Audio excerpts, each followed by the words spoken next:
อันนี้เดินหญ้าที่ค่อยตัดลองเบิ่งเนาะโอ้มันตัดลองแล้วตัดแทนแล้วนี่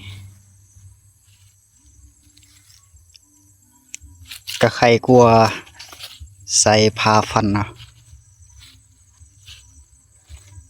แต่ค่อยบ่ได้ตัดลงจำได้เนาะเพราะว่าบางบอนมันจะมีมังหินแห่สิ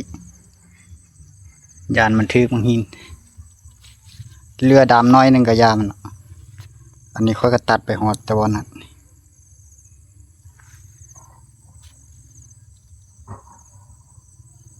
ดอกไม้ฮอนไก่ก็ออกดอกงามๆเลย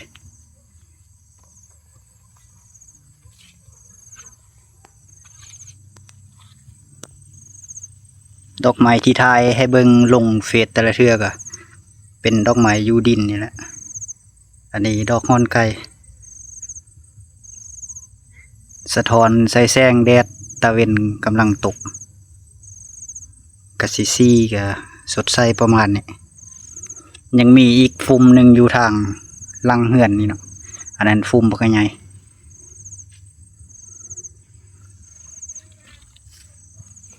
อันนี้ก็เป็นเดินที่ค่อยตัด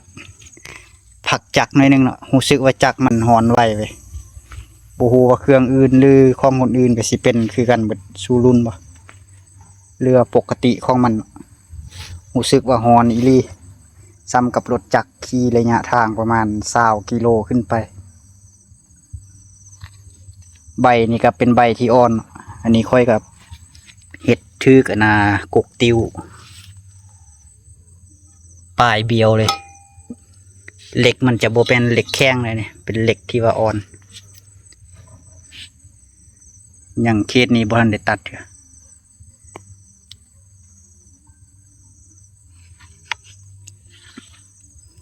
ตอนนี้ก็5 โมง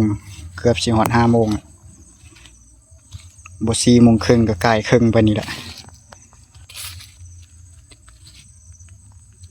เคสนี้ก็สิตัดไว้ประมาณซ้ำนี้แหละค่อยตัดอยู่ทางหน้าทางครับดอกไม้อันนั้นค่อยก็ช่วงนี้มันบ่มีฝนละมันขาดฝนแล้วก็มันก็เริ่มเหี่ยวละต้องได้เที่ยวหดน้ำเนาะมันมักควมซุ่มดอกไม้โตซีตัวนี้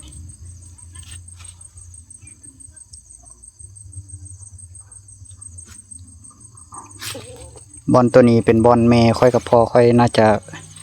มาเสียหญ้าออกช่วงวันจันทร์5 วันเสาร์นี่แหละมื้อนี้ก็เป็นมื้อวันอาทิตย์ค่อยต้องมานอนอยู่นี่ตลอดทางหน้านี่ค่อยก็ตัดออกค่อยก็สิตัดฮอดแต่บริเวณขอบดินค่อยละเพราะว่าตัดเพื่อคนอื่นไล่มันก็จักมันฮอนไว้อันนั้นน่าจะเป็นเขาเจ้ามาเบิ่งดินเขาเจ้าอยู่ทางหน้าดินค่อยก็ตัดฮอดทางซ้ำนี้ปะมันคุมหน้าทางเลยดีแหละเพราะว่าคันฝนตกมาน้ำมันสิเสาะบางหินไปหมดคือแบบเบื้องนี้นี่หญ้ามันบ่มาคุมถึกฝนเสาะนำเสาะบางหินไล่ไปหมดเลยเบื้องที่มีหญ้าปกนี่มันบ่ได้ถึกเสาะไปเลยอันนี้ข้อดีของดินที่มีหญ้าปกอยู่ทางหน้าดินเนาะค่อยก็ตัดแต่เฉพาะบริเวณขอบดินทางหน้าค่อยกระสีพ่อซ้ำนี้แหละทางหน้านี่ก็ตัดลายจักมันหอน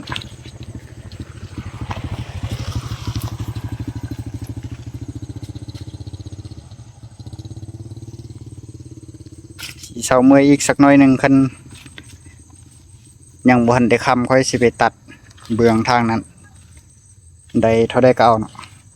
แล้วก็สิได้เก็บเครื่องเมียนเครื่องเตรียมกลับเฮือนคิดว่าภายในวันจันทร์สิมา5 วันศุกร์วันเสาร์นี่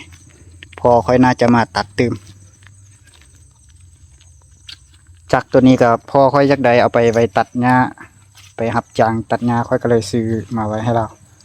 อันนี้ค่อยก็ใส่ตัดอยู่ดินนี้แล้วก็มื้อแลงก็เอาไปให้เรา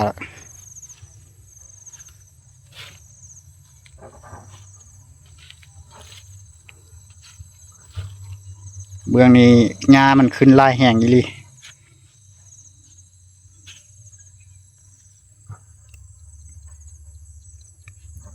บรรยากาศช่วงแรงเลยเนาะ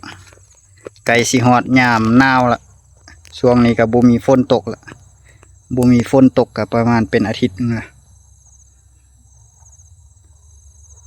จังไดก็เข้ายามหนาวละอันนี้ก็บรรยากาศอยู่นี่เงียบเงาคือเก่าถ้าค่อยได้นอนอยู่นี่ค่อยก็สิเบิ่งออกกำลังกายแถวนี้แหละแต่ค่อยบ่ได้นอนหาแลนอยู่ตามแถวนี้ก็ได้รีเตะต่อเตะบ้านรีแถวนี้ก็ได้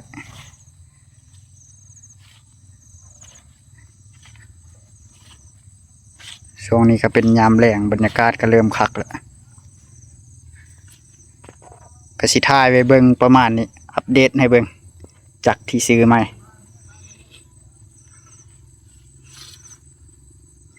เป็นจักรจีนเนาะโฆษณาว่าจักรเอามาแต่ไทยทุกบอนทุกเฟซบุ๊กที่เขาลงโฆษณาจักรรุ่นเดียวกันเบิดเบิ่งแต่เลขเครื่องGX 80นี่เห็นเนาะเป็น Honda GX 80คือกันหมดเลยแต่ว่าจักรนี้รู้สึกว่าฮอนไวเครื่องเอามาแต่ไทยแต่เป็นทั้งที่หูกันอยู่แล้วเนาะว่าเป็นเครื่องจีนหมดอันนี้ค่อยก็ไปซื้อก็เป็นหานจีนนะแต่เฟซอื่นที่เขาจะเอาลงทรงท่ามเขาก็ว่าเป็นเครื่องไทย